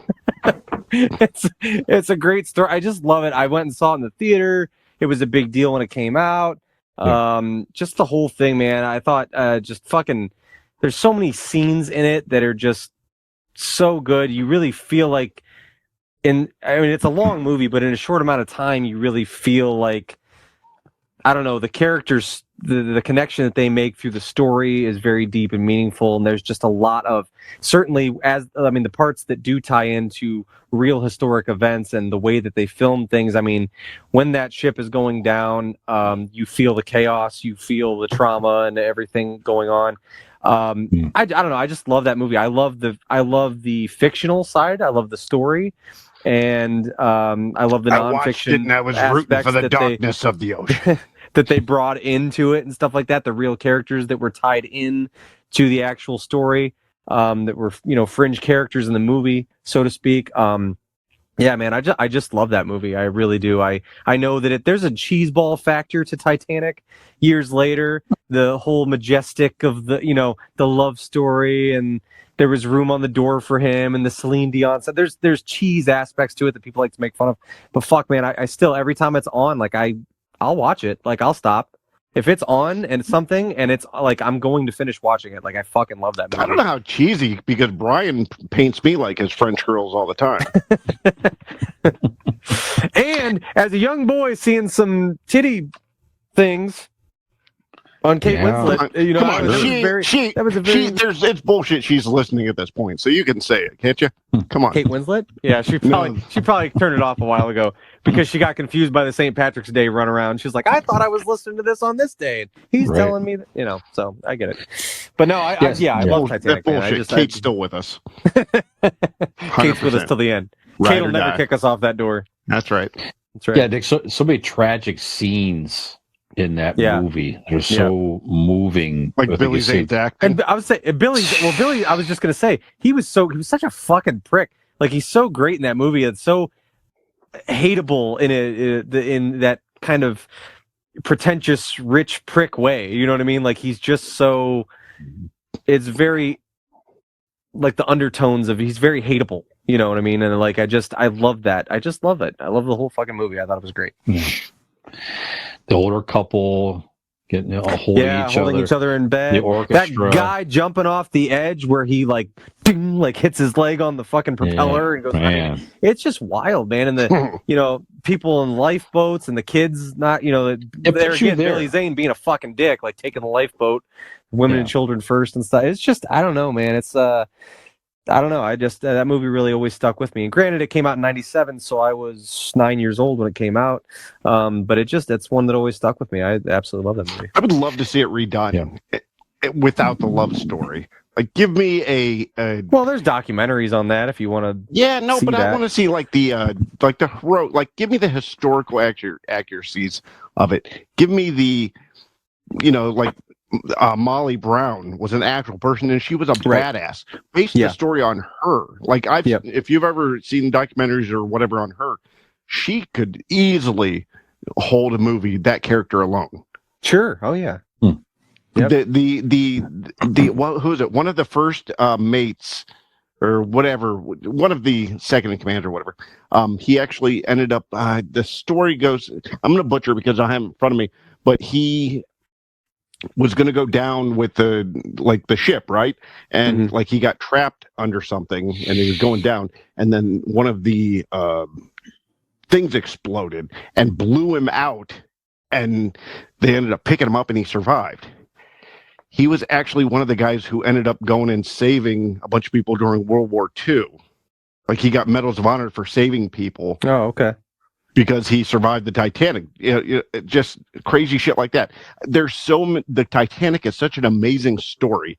They didn't have to dick it up with all that titty kissing and stuff. I didn't need but it. I did. I will say that that's kind of one of the, like, now looking back, when I was a kid seeing it at first, it was just this cool movie and this interesting love story and whatever. But going back, I like how much they really went into great detail as far as, studying the Titan and making everything look exactly the way it did on there, and incorporating actual characters around, on the fringes of the storyline. Like Molly Brown is in it, the captain, whatever his name. I mean, a lot of the characters around it were actually on the Titanic. These people that's names are mentioned were actual people on the Titanic. It just the Jack and Rose and the love story and all that stuff wasn't real. But I don't know. I just think it's kind of cool that they meshed a love story in the middle of this historical event. I'm not going to turn somebody who's seen the movie and doesn't like it into someone who loves it. No, it's kind of like it's like showing the movie Tombstone and then putting like a love story between two teenagers as the focus point, and putting Doc Holliday and Wyatt Earp in the background of this. Yeah. No, like, I see that. The story's badass enough. You don't need to shit it up with other, like a made up story. Use real life story. That's just my opinion. Well, if you did, maybe you may win Best Picture and make $1 billion. There we go. There you go. That's what it did. I didn't see Tombstone on the list for Picture of the Year. Maybe because there was a lack of love story in Tombstone. You can eat an ass. That's what you can do. Tombstone is an American treasure. Well, I give you my 5. So my Mount Rushmore, and then we can do honorable mentions. I did. I'm done. How do I have one left? Silence of the Lambs. Because we doubled up. I did. Godfather 1 and 2. Casablanca. Okay. So what is your last one on your My last one is my favorite. It is I was saving the best for last. This is one of my favorite movies, period. Ever. 1960. Can you go all the way? I didn't say it was my very favorite movie ever. I said it was one of my favorite movies ever. And it's certainly of the Best Picture winners, this is my favorite. 1960's Best Picture was Ben-Hur. I absolutely I fucking love that movie. It is long as shit, but little background, my grade 5 elementary school teacher showed us this over a period of like 3 weeks. We'd watch it in snippets of, 20 minutes here and 15, whatever. And man, I like every day, I couldn't wait till we watched another segment. It was like watching a soap opera. I couldn't wait till the next episode. It was really cool because at that age, he would teach. It was, a teaching tool, and he would teach us a little bit about what these things were. Like, we didn't know what leprosy was. We didn't know, like, what, Bullshit. the way he put it on because he needed a smoke break. But he was great at explaining it, and my grade 5 teacher, Mr. Henman, did an incredible job of guiding us along with this, and bless him, he was one of my favorite teachers I ever had. But I love Ben-Hur. I love that movie. I love the way that just the story it tells. You really feel like you are following along, and you're following along with the ups and downs of the life of this character. And there's so many great scenes in it. Masala is one of my all-time favorite villains. I mean, you talk about a dick. We're talking about Billy Zane in Titanic. Masala is a true fucking asshole. I mean, just incredible storytelling, incredible characters. I love Ben-Hur, and it's always on at Easter time. I love to watch it. I would not have guessed that. Brian, would you have guessed that? No.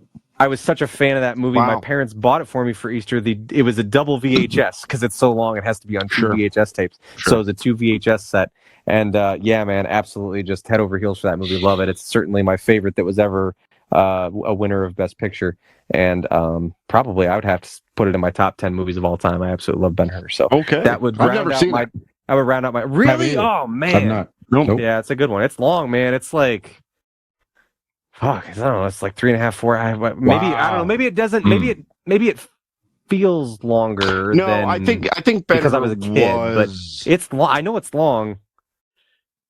Because I remember when Titanic came out and people were like, "Oh, it's so long." There's an intermission in the middle. It's like 3 hours, and that was like a big benchmark. Now there's all kinds of 3-hour movies, but at the time, for Ben-Hur, Ben-Hur was 3 hours and 32 minutes. Okay, yeah, wow, that is long. So yeah, it's a long fucking movie. But yeah, man, great storytelling, great acting. Charlton Heston's fantastic. It's just awesome movie. So anyway, that rounds out my my Mount Rushmore, my top 5. Nice. Any other honorable mentions, Dean? You know what I did? I wrote like a joke list, but like I remember watching Bridge Over the River Kwai back in 1930 with my dad all the time, and I love that movie. It was just an old school. What year? When was that? 1930. 30. Okay. But it actually starred Sir Alec Guinness in it. Yes, that's right. Was in it. So yeah, I always loved that. And like I was going through just like you guys said, a lot of them I haven't seen, but some of them like Argo was really good.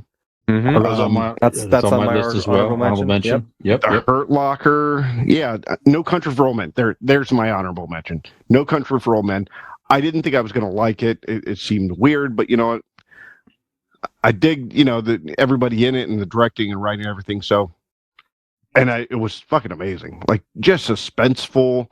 And was Javier Bardem? Was That's that? Right. Yes, with a drill thing. Yes, yeah. Mm-hmm. the cow thing with the air shooting through. Yeah, God, that was so cool.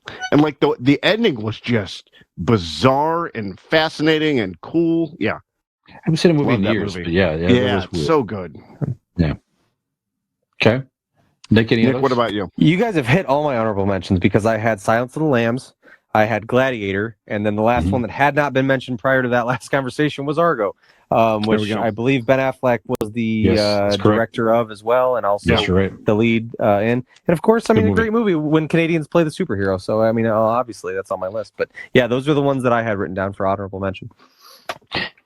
I see. I had we already talked about American Beauty. Forrest Gump was on mine. Fargo was on mine.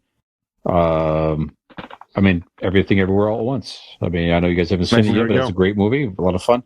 And also had Rain. Go ahead. No, I'm sorry. Go ahead. Rain Man. Absolutely. 1989. Tom Cruise. Yep. And Dustin Hoffman. It was a great movie. If you haven't seen that movie, check that out. So Dustin Hoffman, it was he's artistic, so he could read cards. So just the concept. If you've so very good movie, great acting, interesting story. Rain Man, go check Dustin Hoffman at his finest. This was a very hard subject to do, only because there's a lot of movies we haven't seen, but there's a lot of ones we've missed. So everybody's going to listen to this both of you are going to listen to this and think, and get mad that, we didn't say yours, movie that you love, like Unforgiven, Schindler's List. Yes. Yeah. Schindler's Driving List was Miss a good movie, Daisy. too. Once you go down through this, it's just insane. Like some of the Gandhi, Terms of Endearment, Chariots of Fire. Yeah, I mean, we missed a lot of movies, and not even missed.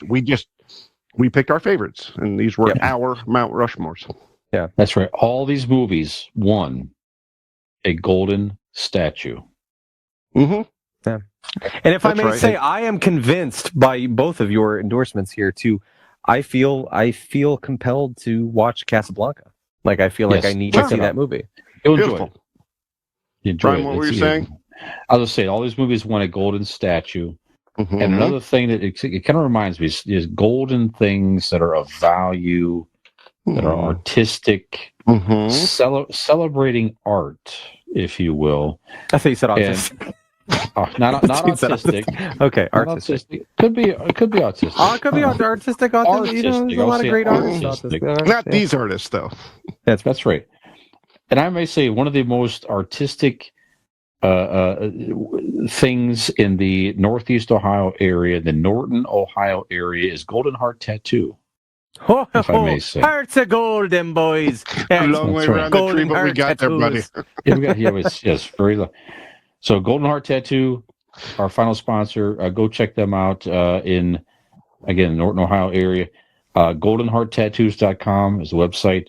Find them on Facebook at Golden Heart Norton, Norton. They've done work on all of us here. Did great work. Very artistic, maybe autistic as well. Not sure. Scott, maybe. Not sure. Don't know. No, it's okay if he is. I don't. Fine. It would be fantastic and fine if he was, but I don't believe he is. That's fine. That's okay. It's okay that he's not. It's nothing wrong with that. You can also give them a call at 234-706-2982. Golden Heart Tattoo. Let them take a stab at you with their golden needles. I'm feeling You're this is the outro. Close to being a pirate. I'm feeling this is the outro right here in the Leprechaun. Let your sails fly, matey. Oh, this is going to be a pirate exit. Let's do it. I can't wait. The Leprechaun Pirate or whatever this Leprechaun is. Pirate. That's whatever this exactly is what we need. Whatever this is great. Yes. So, gentlemen, we're coming to an end on episode number 133. I think it's lucky.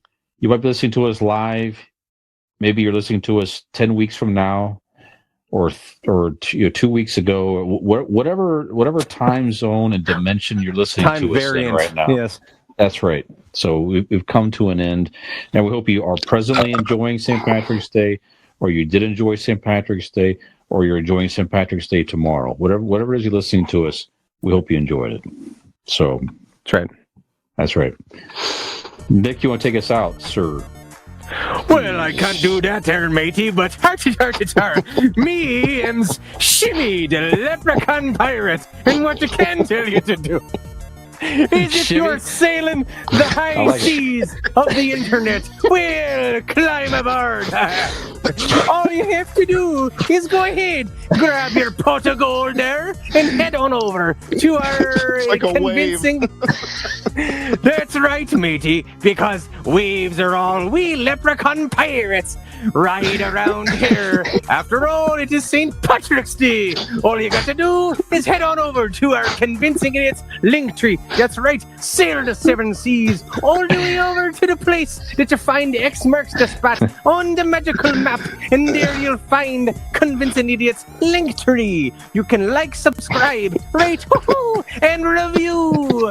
You can also find all of that information there, matey. Grab your mighty blade betwixt your teeth and head on over to convincingidiots.wordpress.com. So gather up your lucky clovers, and we'll see you again next week on Convincing Idiots. I am your millennial Shimmy, the Leprechaun Pirate. That's fantastic. Good Zennial Dean. I don't know. Gen X Brian. Have we convinced you to come along aboard and meet us on the other side of the rainbow for another episode of Convincing Idiots? May the luck of the Irish be with ya.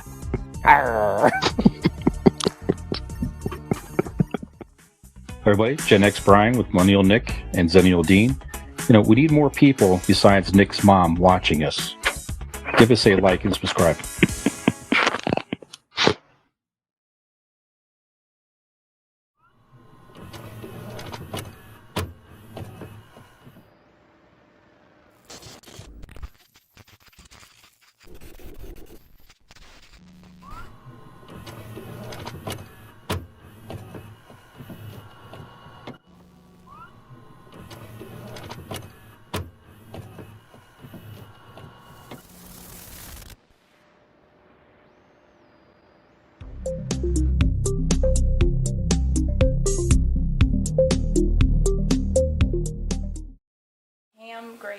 Challenge accepted. The episode was Shimmy and the Southern I got the luck of Gentleman. the Irish on me side. There's an argument I want to hear. Shimmy and the Southern Gentleman arguing back and forth. No, I'll say there, I do declare, you, sir, do not own the 7 seas. Arr! Well, if you think you're so bright, then come and take 'em from me. Get off of that old rocker, put down your sweet tea, and come and take it from it. Oh, The we battles had are going some on in my people head.